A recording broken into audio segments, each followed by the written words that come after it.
We have a couple of dignitaries that are going to speak first tonight. First, I would like to introduce Mayor McGinn, Mayor of Seattle. Member, no applause, please. Just signs, waving. Thank you. Mayor McGinn, will you please state your name for the record? Mike McGinn. First of all, I just want to thank the agencies for giving this opportunity for the public to be heard. And I'm standing here joined by 4 city council members, and in fact, all 9 city council members and I have signed a letter which contains the written testimony regarding the scoping we'd like you to take a look at. The fact is that these trains, 18 potential trains, a mile long each, will go from one end of our community to the other, through our industrial areas, next to our waterfront, and past residences as well. And we have very serious questions regarding effect on commuters, effect on freight traffic, effect on public safety, our emergency responders who must go from one side of the tracks to the others. How will it affect our transit system? There are very significant health questions raised around coal dust in the communities that are next to it, effects on water quality and habitat, and of course the challenges that are faced by increasing global warming pollution, which has effects here locally in the state of Washington. In order to get a better understanding of this issue, we commissioned a study, SDOT, our local Department of Transportation, commissioned a study from parametrics to look at the traffic impacts locally. The findings indicated that it would significantly increase delays near Belltown and in Soto at our at-grade crossings. That railroad crossing gates will be down an additional 1 to 3 hours each day. That level of traffic impact now raises questions about economic impacts locally caused by this. So we have commissioned an economic impact study as well. Our study of our local impacts, and we have the resources locally to commission these studies, are a window into the types of impacts locally that will occur in communities the length of the state of Washington, from east to west, from north to south. We believe you need to take a close look at all of these. It is our urging that you take a look at all of the areas near the proposed train route and be as comprehensive as possible in understanding those impacts. Thank you. Up next, our next dignitary, Councilman Jeremiah Julius with the Lummi Nation. Slailton, J. Julius, Lummi Nation, Haishka Siam. Thank you all for coming out. First of all, I want to thank the President of the United States for acknowledging us. We spoke to him on December 5th, him and his administration, regarding sacred sites and burial grounds. He came out with a press release the very next day, and I want to share a couple of words because it means a lot to us as Native American people, not just here, but all throughout the United States. The President is insistent that these sacred sites be protected and preserved, treated with dignity and respect. That is also my commitment as Secretary of USDA, said Agriculture Secretary Tom Vilsack. I know my fellow secretaries share in this commitment. We understand the importance of these sites and will do our best to make sure they are protected and respected. Protecting America's air and water and our nation's heritage is an important part of the Energy's Department commitment to tribal nations across the country, particularly those that are neighbors of the Department's national laboratories, sites, and facilities. We have copies of these articles for anybody who wants one. The reason that is so important to us is because there's a documented site there.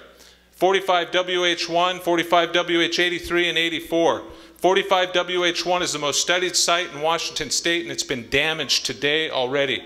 There was an order for a cease and desist in July of 2011 because of the damage without a permit. And under Washington State Law RCW 27, it specifically states that a criminal action has taken place, and we expect the state to uphold their laws.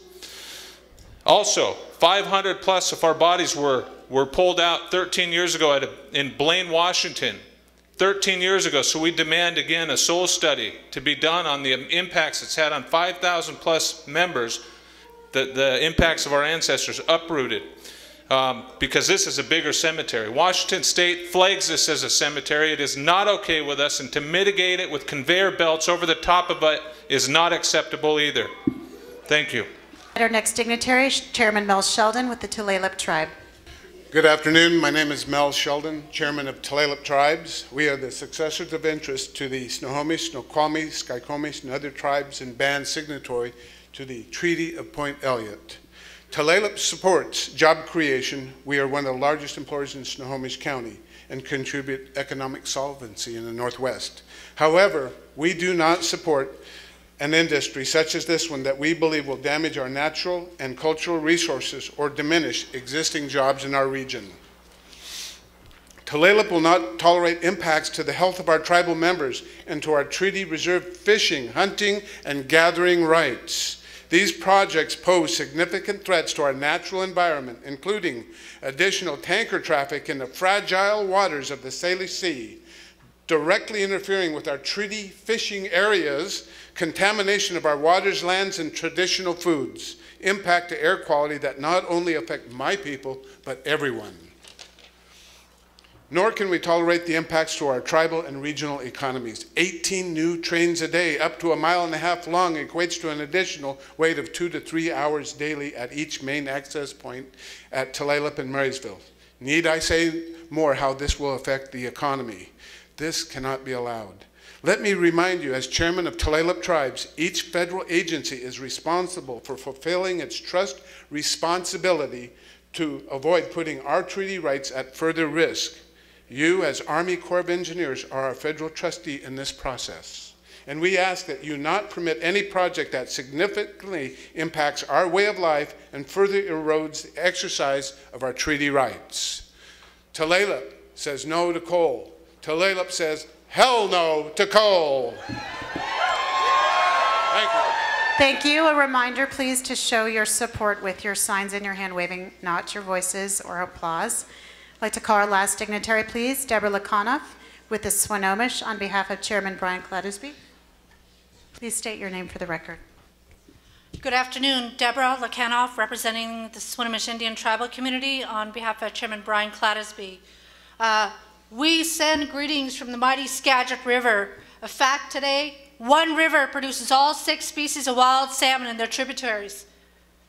That's the Skagit River. The Swinomish people will protect the Skagit River and its resources just as it will stand next to any tribe and any organization that will protect its watershed from Whitecap to Whitecap. We are the people of the Salish Sea. To my fellow trustees, thank you very much for being here. Our treaty resources are being destroyed every day.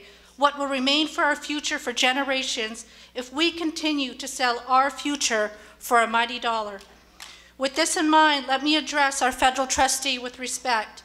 The Army Corps of Engineers and EPA is here as the coordinating agency. This is what's taken off the Army Corps' website. You acknowledge the wisdom that tribes bring to the table and how our programs, projects, and activities can enhance their input. The United States Constitution specifically addresses tribal sovereignty. We are the supreme law of the land as our Indian treaties stand. We will act to fulfill its obligation to preserve and protect trust resources and to consider the potential effects of the Corps' programs on natural and cultural resources. You will work to meet trust obligations, protect trust resources, and obtain tribal views of trust. I will go on and on about what is on the Army Corps of Engineers website, reiterating to you what your trust responsibility is. We remind you of that trust responsibility today and tomorrow for generations to come. The Swinomish people want to ensure that we all live a healthy lifestyle, that our human health is protected, that we're able to say the mighty salmon are still here hundreds of years down the road. With that, thank you from the Swinomish tribe.